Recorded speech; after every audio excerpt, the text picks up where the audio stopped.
Student, देखिए class 12 वाले बच्चे, 12 की ये वीडियो है, आप देख लेंगे एक बार ध्यान से। 12 में ये कहा गया है कि a डॉट a बराबर 0 है। पहले क्वेश्चन नंबर 12 है, फिर 13 है आपका।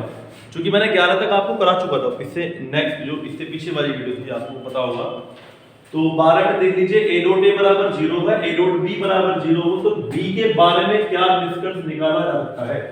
इसने आपसे कहा है कि b के बारे में क्या निष्कर्ष निकाल सकते हैं आप लोग, b के बारे में क्या निष्कर्ष निकाला जा सकता है। तो आप देखेंगे बच्चों, सबसे पहले मैं आपको बता दूं, इसमें a डॉट a बराबर उसने कहा आपसे 0 है और a डॉट a होता है हमारा मापांक a का स्क्वायर, सबको पता है ना आपको। तो मापांक a कितना आ गया बच्चों, आपका 0 आ गया। भाई सीधी सी बात है, a डॉट a बराबर 0 दे रखा तो a डॉट a को मापांक a का स्क्वायर बोलते थे हम लोग, और मापांक a का मान 0 हो गया क्योंकि दो स्क्वायर जो है 0 पे जाके स्क्वायर ही बन जाने वाला है। अब बात कर लेते हैं a डॉट b की। तो a डॉट b आपका दे रखा है आपको 0, ठीक। अब अगर मैं बात करूं आपसे, एक फॉर्मूला होता है मेरे पास में cos थीटा बराबर a डॉट b बटे a का मापांक डॉट b का मापांक। क्वेश्चन ने कहा क्या है, क्वेश्चन ने कहा है b के बारे में क्या निष्कर्ष निकाला जा सकता है। b के बारे में आप क्या कहेंगे, b क्या हो सकता है। तो अब चेक कर लेते हैं। अगर मैं इसमें कैची गुणा कर लूं बच्चों यहाँ पर इसकी, तो ये हो जाएगा modulus a into modulus b cos theta बराबर a dot b। Actually a dot b का मान हमारे पास 0 है, modulus a modulus b into cos theta है आपका, ठीक। अब जब ये 0 हो गया तो मॉडुलस a का मान भी मेरे पास क्या है बच्चों, 0 है। मैं 0 यहाँ पर रखूंगा तो यहाँ भी ये बचेगा आपका modulus b into cos theta बराबर 0। एक्चुअली मॉडुलस b जो है ना cos थीटा, अगर यहाँ 0 गुणा करूं सारा 0 बन जाएगा। अगर 0 की मल्टीप्लाई करता हूं तो बच्चों ये सारा का सारा आपका 0 बन जा रहा है, ये 0 बराबर 0 हो रहा है। यानी कि b कुछ भी हो, सुन ले ध्यान से आप लोग, b में ना कुछ भी हो क्या बन जाएगा 0, चाहे b 1 हो, चाहे b 2 हो, चाहे b 3 हो, चाहे b 4 हो। तो यहाँ पे b का मान चाहे कुछ हो, b का मान चाहे कुछ भी हो, उसका मान हमेशा क्या निकलेगा, अगर 0 से गुणा करूंगा तो 0 निकलेगा। तो मैं यहाँ पे लिख सकता हूँ इसके निष्कर्ष में वेक्टर b हमारा कुछ भी हो सकता है, कुछ भी हो सकता है, कुछ भी सदिश, कोई भी सदिश, कुछ भी मतलब कोई भी सदिश ही तो होता है वेक्टर है, वेक्टर भी। तो वेक्टर b हमारा, वेक्टर b हमारा कोई कुछ भी होता है, यानी कि कोई भी सदिश हो सकता है। अब मैं चलता हूं बच्चों क्वेश्चन नंबर 12 लेकर, 13 लेकर। 13 को आप ध्यान से समझ लें। 13 में कह रहा उसने, यदि a b c मात्रक सदिश इस प्रकार है कि a + b + c बराबर 0 हो तो a dot b + b dot c + c dot a का मान ज्ञात करें आप लोग। यानी कि आपको मात्रक सदिश है, मात्रक सदिश वाली बात पे आप ध्यान दें। मात्रक सदिश क्या होता है मैं आपको बता दूं बच्चों, मात्रक सदिश होता है वेक्टर a का मापांक बराबर वेक्टर b का मापांक बराबर, यानी कि वेक्टर a भी मात्रक सदिश है, वेक्टर b भी मात्रक सदिश है, वेक्टर c भी क्या है, मात्रक सदिश है। तो वेक्टर a भी क्या होगा, मापांक इसका 1 होगा। ये भी तो होता है मात्रक सदिश। भाई मात्रक सदिश की पहचान होती है कि उनका मापांक हमेशा क्या होता है, 1 होता है। जिनका मापांक 1 होता है वो मात्रक सदिश कहलाते हैं, सीधी सी बात है। अब ये दे रखे थे आपने मात्रक सदिश है तो मैंने लिख लिया इस प्रकार है कि vector a plus vector b plus vector c बराबर 0 है, तो इनका मान आपको ज्ञात करना है। देखिए आप लोग कैसे ज्ञात करेंगे। अगर बच्चों यहाँ पे मैं वेक्टर a वेक्टर b को रख लूं, c को ले जाऊं मैं 0 माइनस वेक्टर c में, तो ये बन जाएगा माइनस के वेक्टर c, a प्लस का b हो जाएगा आपका। यहां तक कोई प्रॉब्लम आपको। अब आप आगे चलेंगे, आगे आप ध्यान से देखेंगे तो ये आपका ये बन जाएगा। तो आप क्या करेंगे, सब सीधी सी बात है, आप करेंगे इसमें दोनों ओर समीकरण नंबर 1 डाल दो और इसमें 3 बात कर लेते हैं। पहले तो इसमें गुणा कर लो दोनों ओर वेक्टर a से, फिर दोनों ओर वेक्टर b से, फिर दोनों ओर वेक्टर c से। तो पहले दोनों ओर कुछ ना कुछ कंडीशन बनेगी, दोनों ओर वेक्टर a से गुणा करने पर, गुणा करने पर जब वेक्टर a से गुणा करोगे तो क्या बनेगा, vector a dot vector a vector b का प्लस बराबर हो जाएगा ये जाएगा आपका माइनस के सी डॉट वेक्टर ए। ठीक है बच्चों, ठीक है, या ए डॉट सी लिख लो, बात तो एक ही है। तो ए डॉट ए हो जाएगा ये तो आपका, और ये हो जाने वाला है ए डॉट बी, और ये हो जाने वाला है आपका सी डॉट ए माइनस का सी डॉट ए। ठीक है, अब आप देखेंगे ए डॉट ए क्या होता है, वेक्टर ए का मापांक होता है बच्चों, इसका स्क्वायर भी होता है ना प्लस, ये हो गया vector a dot vector b, इसको प्लस में ला रहा हूं सी डॉट वेक्टर ए बराबर है इधर 0 आपका। चलिए इसका मान 1 हो गया, क्योंकि इसका मात्रक 1 जाएगा, 1 का स्क्वायर, वेक्टर ए का मापांक ए है तो वेक्टर ए का मापांक 1 रखेंगे, 1 का स्क्वायर तो 1 निकल के आएगा, 1 का square plus vector a dot vector b plus vector c dot vector a बराबर 0। तो आप देखेंगे बच्चों a dot b c dot a बराबर इस 1 का स्क्वायर ले जाऊंगा इधर माइनस में आ गया आपका ये। इसको समीकरण नंबर 1 डाला था हमने बच्चों, इसको आप समीकरण नंबर 2 डाल दें। ठीक है, अब समीकरण 1 में, समीकरण 1 में पहले गुणा करिए वेक्टर ए से, समीकरण 1 में वेक्टर बी से दोनों गुणा करने पर, वेक्टर बी से दोनों ओर गुणा करने पर, गुणा करने पर, जब गुणा करेंगे तो बच्चों इसमें करेंगे, देखो आप लोग vector b dot a plus के बी बराबर हो जाएगा vector b dot vector c, ये नेगेटिव है यहीं पे लिखेंगे वेक्टर, आगे पीछे बाद में कर देंगे। ठीक है, तो ये हो जाएगा आपका बी डॉट ए या ए डॉट बी, बात तो एक ही होती है ना, मैंने आपको फॉर्मूला बताया था ए डॉट बी बराबर बी डॉट ए होता है, आगे पीछे कर सकते हैं, कोई दिक्कत नहीं। ये हो जाएगा बी डॉट बी, ऐसे ही से कर लेंगे b dot c, b dot c, तो ये हो जाएगा ए डॉट बी और प्लस का वेक्टर बी का हो जाएगा मापांक का स्क्वायर, ये रहेगा प्लस में बी डॉट सी बराबर होगी 0। तो आप देखेंगे ए डॉट बी, इसका मान आ गया 1 प्लस के बी डॉट सी बराबर 0, तो यानी कि a dot b plus b dot c बराबर आ गया माइनस का 1। समीकरण नंबर आ गया बच्चों आपका 2 3, भाई देखो 2 3। अब की बार दोनों ओर सी से गुणा करने पर थोड़ा सा क्वेश्चन लोगे, कोई दिक्कत नहीं है, लेकिन आसान है, आप देख लेंगे समझ में आपकी आ रहा होगा, आसान है ये। मैं इसको साफ कर लेता हूं पहले, ये तो क्वेश्चन हो गया आपका। अब क्वेश्चन, अब इसमें आप दोनों ओर सी से गुणा करने पर बच्चों, समीकरण नंबर 1 में दोनों ओर सी से गुणा करने पर, समीकरण 1 में दोनों ओर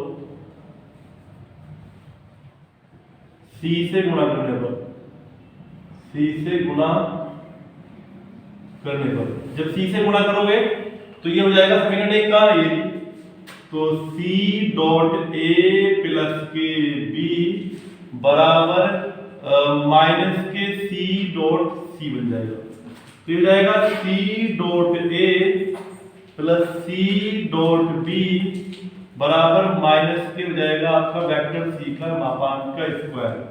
तो ये हो जाएगा आपका a डॉट सी कह दो या c डॉट a कह दो, बात तो बच्चों एक ही है। ये हो जाएगा b डॉट c, आगे पीछे तो कर सकते हैं ना, ये हो जाएगा माइनस का 1, क्योंकि इसका मापांक 1 होता है। समीकरण नंबर हो जाएगी आपकी 4।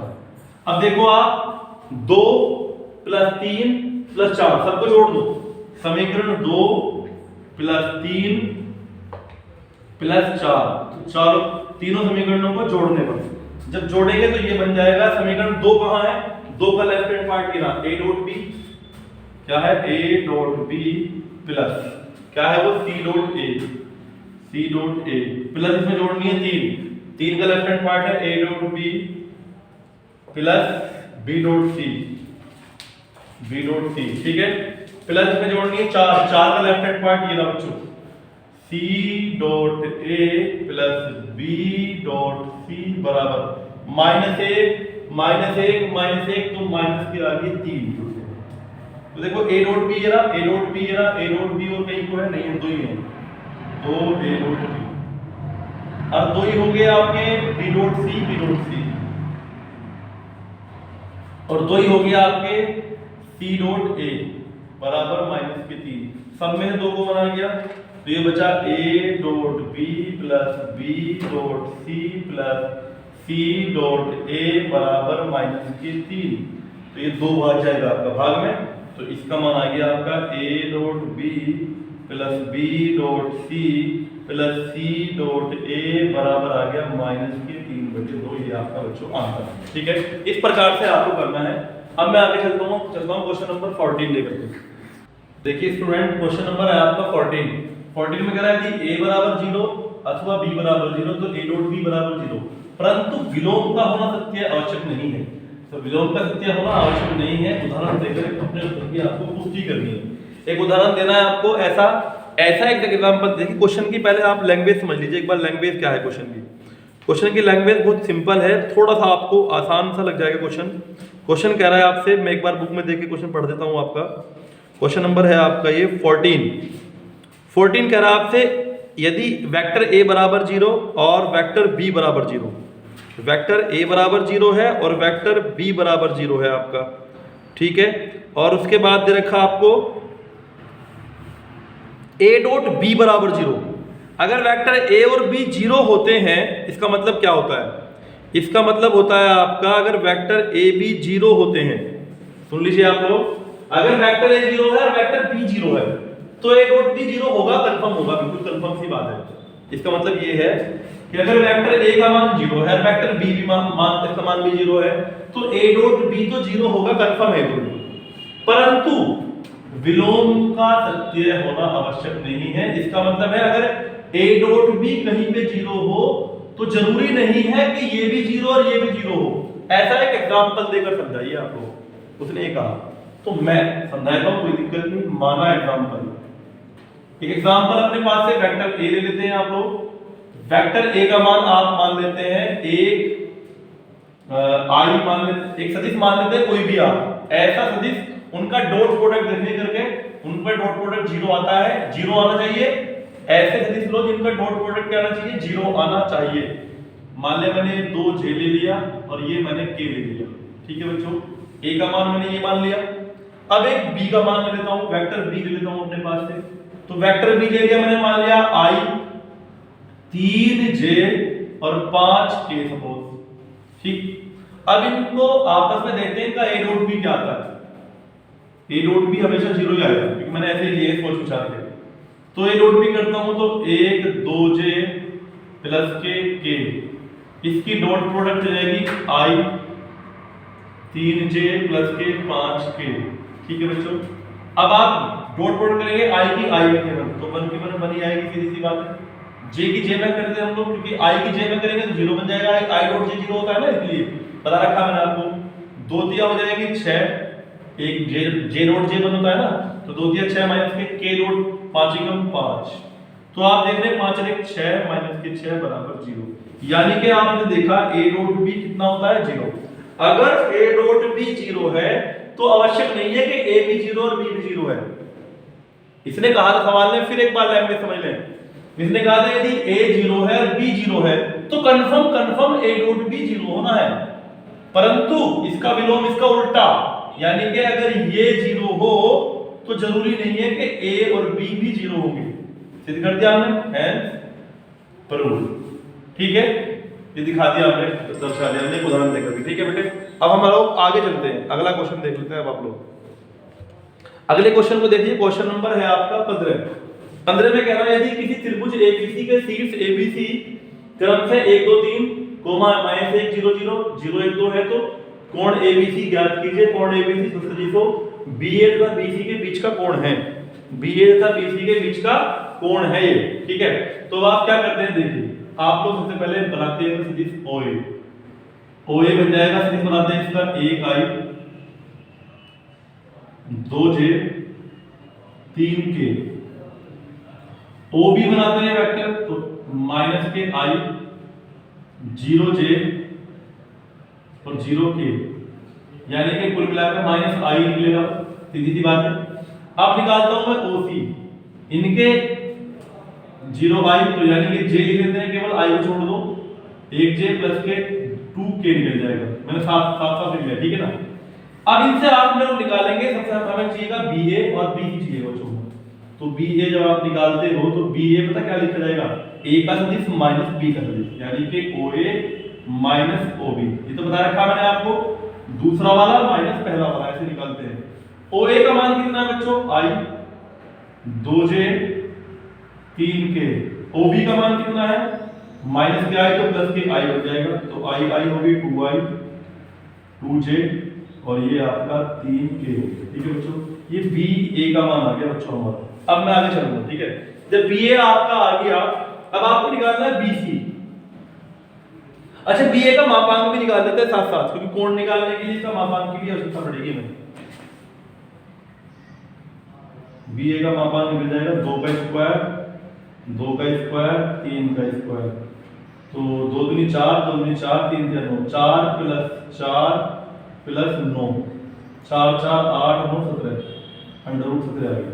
अब बच्चों हम निकालते हैं, पता क्या है इसका, अब निकालते हैं हम लोग ए सी बी सी। तो बी सी निकल जाएगा आपका ओ सी माइनस ओ बी, सीधी सी बात है। ओ सी का वैल्यू कितना है हमारा,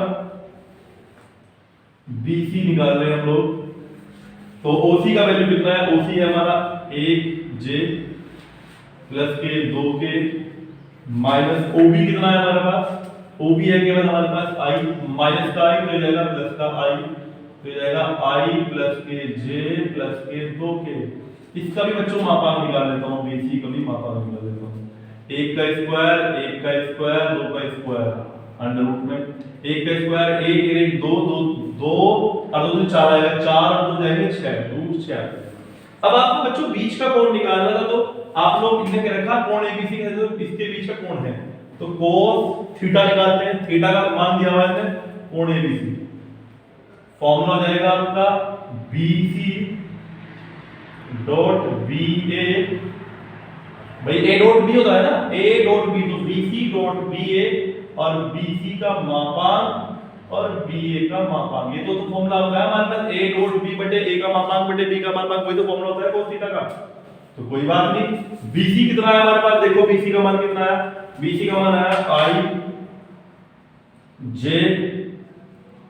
2K, इसकी डॉट प्रोडक्ट के साथ में BA के साथ में, BA कहां है हमारा 2i 2j 3k, 2i 2j 3k। इनके मापांक क्या क्या आए हमारे, इनके मापांक आए हैं आपके रूट 17 रूट 41 रूट 6, रूट 17 और रूट 6। तो अब आप देखेंगे इसमें i डॉट i 2 कम 2 आएगा, 2 कम 2 प्लस के 2 कम 2 प्लस के 3 दूनी 6 बटे 17 छिक्का 102 कर लो, एक ही रूट में कर लो, दोनों को दिक्कत नहीं, 2 2 4 6 10 रूट 10, ये रूट नहीं 10 ही आएगा, 10 बटे रूट 102 cos कोण एबीसी। तो कोण एबीसी आ जाएगा बच्चों आपका cos इनवर्स 10 बटे रूट 102, ये आपका आंसर है। ठीक है, मैं अगला क्वेश्चन लेकर के चल रहा हूँ। अभी क्वेश्चन नंबर आपका है 16 लेकर के चलेंगे अभी हम लोग, ठीक है 16। देखिए बच्चों, क्वेश्चन नंबर आपका 16 और 17। 16 में देख लेते हैं, दर्शाइए कि बिंदु ए बी सी सररेख है, आपको सररेख दिखाना है। सररेख का मतलब होता है ए का मापांक, ए का सदिश और बी का सदिश और सी का सदिश, तीनों एक ही दिशा में और एक ही सेम दिखाई देने चाहिए, चाहे वो एक का 2 गुना हो, 2 का 3 गुना हो, 4 गुना हो, 5 गुना हो, ठीक है, लेकिन उनका जो है ना दिशा सेम सी दिखाई देनी चाहिए आपकी। ये होता है आपका सररेख। सररेख का मतलब पहले आप लोग पहले ऐसे निकालेंगे ए बी, पहले आप ओ ए बनाइए, इनसे बनते हैं ना ओ ए, इनसे डायरेक्ट ए बी नहीं बनता, ध्यान रखना आप लोग, ओ ए बनता है आई, हर क्वेश्चन में ओ ए बनता है ना इस वेक्टर से, तो 7k और ओ बी क्या बन जाएगा, ओ बी बन जाएगा आपका 2i 6j 3k। ठीक है बच्चों, तो आपका यहां से निकल सकता है ए बी, तो ओ बी माइनस ओ ए, सीधी सी बात है। तो देखेंगे आप लोग, जब ओ बी में 2 में से क्या एक आई बचेगा, 6 में 2 का 4j बचेगा आपका, और 3 में 7 गया माइनस के 4k बचेगा आपका, ये आ गया आपका ए बी। अब आप निकालेंगे यहां से ओ सी, पहले यहां से निकाल देते हैं ओ सी, कोई दिक्कत नहीं है, ओसी का मतलब हो जाएगा भैया 3i 10j और आपका माइनस का k। ठीक है, अब आप देखेंगे यहां पे निकालेंगे आप ए बी आ गया, अब निकालेंगे आप बीसी। बीसी की बात करें तो बीसी आ जाएगा सी ओसी माइनस ओबी, ओसी माइनस ओबी। 3 में तो गया 1i, 10 में 6 गया 4j और माइनस के में से -3 के तो माइनस के 4k हो जाएंगे बच्चों। बीसी भी आ गया, एबी भी आ गया। अब निकालता हूं मैं आपका एसी। तो एसी निकालने के लिए क्या करेंगे, सी माइनस ए, सी एरा ए एरा, 3 में से गया 2i, 10 में से 2 गया 8j, माइनस के साथ के हो जाएंगे तो माइनस के हो जाएंगे 8k। अब आप देखें बच्चों, एक बात ध्यान से देखते हैं आप लोग, ए बी तो आ गया आपका ये, ठीक। बीसी में 2 कॉमन आ रहा है, नहीं आ रहा, नहीं आ रहा।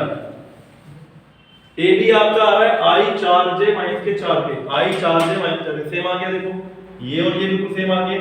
अब देखते हैं आप इसको, इसमें 2 कॉमन ले सकते हैं हम लोग, तो ये बन जाएगा i 4j और 4k। तो आप देखेंगे ये एंड ये आपका दिख रहा है आपको, तीनों चीज सेम दिखाई दे रही है आपको। तो देखेंगे अतः ए बी सी सररेख है, बिल्कुल सेम ही दिखाई दे रहेगा। ये देखो ये वाला और ये वाला और ये वाला, बस ये 2 गुना तो हो गया इसका, मैंने बताया था आपको, सररेख है प्रूव दर्शाया था आपको ये। अब मैं अगले क्वेश्चन की बात कर लेता हूं 17 की। 17 में क्या था सदिश ये और ये एक समकोण त्रिभुज के शीर्षों की रचना करते हैं। शीर्ष होते हैं बच्चों ये ए है, ये बी है और ये सी है। तो ए का सदिश दे रखा 2i, तो आपको निकालना है ए बी। आपको पहले ए बी निकालना पड़ेगा। तो पता है ए बी निकालने के लिए आप क्या करेंगे, ए बी निकालने के बी में से एक घटाएंगे, नहीं घटाएंगे। तो पहले आपको ए दे रखा ये, बी दे रखा, सी दे रखा, तो ए बी निकालने के लिए बी में से एक घटाएंगे, उल्टा होता नहीं होता, बी माइनस ए, तो i में से i गया माइनस के i बचेगा, i में से 2i गया तो माइनस के i बचेगा। सीधी सी बात है, माइनस के 3j में से 1j। मैं आपको पूरा कंफर्मली क्वेश्चन करा देता हूं, कोई दिक्कत नहीं है। चलिए आप लोग पहले इनके शीर्ष लिख देते हैं आप लोग। तो ये बन जाएगा OA का सदिश, जो शीर्षों पे होते हैं OA, 2i j k। OB बन जाएगा आपका, सीधी सी बात है, i 3j 5k और OC बन जाएगा बच्चों आपका क्या, 3i 4j 4k। अब आपको निकालना है पहले बच्चों AB। जब आप AB निकालोगे तो B माइनस ए होगा, OB माइनस OA, सीधी सी बात आप जानते हो। तो OB B वाला कहां, ये रहा, इसमें से एक डालना है, तो एक i में 2i, ये माइनस के बदल जाएंगे, सारा चीज बदलेंगे, माइनस करेंगे तो ये बचेगा माइनस का i, माइनस के 3 प्लस का 1 हो जाएगा, चिन्ह बदल जाएगा, तो माइनस के 2j, माइनस के 5 माइनस का 1 तो माइनस के 6k। इतनी बात समझ आ गई आपको। ये आ गया आपका AB का मान। अब निकालते हैं बच्चों आप BC का मान। BC कहां है, ये रहा, कहां BC ये रहा। तो BC में से निकालेंगे आप C minus B, OC minus OB। C era B era, 3 में से गया 2i, 4 में से ये हो जाएगा प्लस का, जब चिन्ह बदलेगा तो 4 में से 3 गया हो जाएगा 1j प्लस माइनस का 1j, 4 में से प्लस के तो माइनस प्लस का 1k बच जाएगा आपका। ठीक है, BC भी आ गया आपका। अब निकालेंगे आप CA। तो OA माइनस OC, OA कहां है, OA एरा, OC एरा, तो आप लोग 2 में से 3 गया, माइनस के i बचेगा, माइनस का 1 माइनस हो जाएंगे प्लस के 4, तो प्लस के 3 बचेंगे, प्लस का 1 प्लस के 4 प्लस के 5 जाएंगे। अब लोग इनका मापांक भी निकाल लीजिए। मापांक से तो रहेगा ना, पाइथागोरस थ्योरम लगाएंगे, पाइथागोरस थ्योरम में अगर सेटिस्फाई कर दी तो समकोण त्रिभुज के शीर्ष है, अन्यथा नहीं है। तो पहले AB का मापांक आप निकालेंगे। AB का मापांक पता क्या निकल जाएगा, AB का मापांक आपको निकालना था, AB ये था, तो माइनस 1 का स्क्वायर हो जाएगा, माइनस के 2 का स्क्वायर हो जाएगा और माइनस के 6 का स्क्वायर हो जाएगा। तो ये हो जाएगा आपका 1 + 4 + 36, 36 4 40 1 41, रूट 41 आ गया AB का मान। अब आप निकालेंगे बच्चों BC का मान। जी हाँ, 2 का स्क्वायर -1 का स्क्वायर 1 का स्क्वायर अंडर रूट 2 में 4 1 और 1, ये आ गया आपका 4 2 6 रूट 6 आ गया। ठीक है, उसके बाद आप निकालेंगे CA का मापांक अंडर रूट में। CA -1 का स्क्वायर 3 का स्क्वायर 5 का स्क्वायर, तो आप लोग कर देंगे 1 + 9 + 25, 25 9 34 और 1 35। अब आप क्या करें, जब आप लोग ये निकाल लेते हैं पाइथागोरस प्रमेय सेटिस्फाई होती है।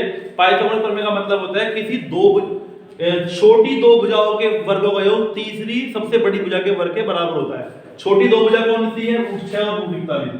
तो रूट 6 का वर्ग और रूट 35 का वर्ग का योग अकेली 41 के बराबर होता है कि नहीं होता है, चेक कर लेते हैं। तो 6 + 35 बराबर 41, 41 बराबर 41। तो पाइथागोरस को सेटिस्फाई कर दिया। तो अतः यह त्रिभुज ABC के शीर्ष हैं। अतः यह त्रिभुज ABC के शीर्ष है रूट। मैं अगला क्वेश्चन भी अभी लेके चल रहा हूं, ठीक है। आप लोग देखिएगा क्वेश्चन नंबर ये अगला वाला जिससे अगला है क्वेश्चन नंबर 17 के बाद है आपका 18। 17 के बाद है आपका 18 क्वेश्चन भी आप साथ के साथ देख लीजिए। 18 क्वेश्चन में क्या कह रहा है आपसे, वो बहुकल्पीय क्वेश्चन है, ध्यान से आप एक बार देख लें, कोई ज्यादा हार्ड नहीं है, बहुत सिंपल सा क्वेश्चन है। 18 को बात कर लेता हूं मैं। 18 में कह रहा बच्चों यो शून्येतर सदिश A का परिमाण A है। सदिश A का परिमाण जो है ना, परिमाण का मतलब इसका मापांक क्या है बच्चों? A है। इसने ये कहा लैम्डा एक शून्येतर सदिश है, लैम्डा A का मात्रक सदिश है। लैम्डा A यानी कि लैम्डा A जो है एक मात्रक सदिश है। मात्रक सदिश का मतलब होता है इसका जो मापांक है A। मात्रक सदिश की पहचान बताई थी मैंने आपको, वो होता है मात्रक सदिश जिसका मापांक 1 के बराबर है। तो इसका मापांक यानी कि 1 है, जब तो मात्रक सदिश हो गए। अब चलते हैं हम लोग, तो मैं इसका क्या कर लेता हूं बच्चों, इसका मापांक अलग कर लूं अगर मैं, और इस पहले ऑप्शन क्या क्या है, पहला दूसरा थर्ड ऑप्शन फोर्थ ऑप्शन। तो लैम्डा ए बराबर हो जाएगा आपका ए। भाई इसका मापांक अलग कर दिया, इसका मापांक अलग कर दिया मैंने। अब क्या कर लेता हूं मैं, लैम्डा तो रखा है कहीं, इसका तो पता नहीं, इसका मापांक ए है, मैं रख दूंगा बराबर ए। इसके ऊपर ये नहीं है, क्वेश्चन पढ़ लेना आप ध्यान से, इसके ऊपर ये नहीं आएगा, ठीक है। बिना वेक्टर के ए है। अब आपको जो ऑप्शन दे रखे लैम्डा बराबर 1, दूसरा ऑप्शन लैम्डा बराबर -1, थर्ड ऑप्शन ए बराबर है लैम्डा का मापांक, और फोर्थ ऑप्शन है ए बराबर 1/λ का मापांक। चारों में से कौन सा आंसर सही होगा? तो आप देखेंगे यहां से ए का मान निकालो तो 1/λ का मापांक आ गया आपका। तो कौन सा ऑप्शन क्लियर हो रहा है? चौथा ऑप्शन सही है आपका। वेरी गुड, ये आपका आंसर। ऐसे कर लेना आप लोग। मैं नेक्स्ट चलूंगा, नेक्स्ट एक्सरसाइज लेकर आपकी जो भी होगी वो नेक्स्ट वीडियो में चलेंगे, ठीक है।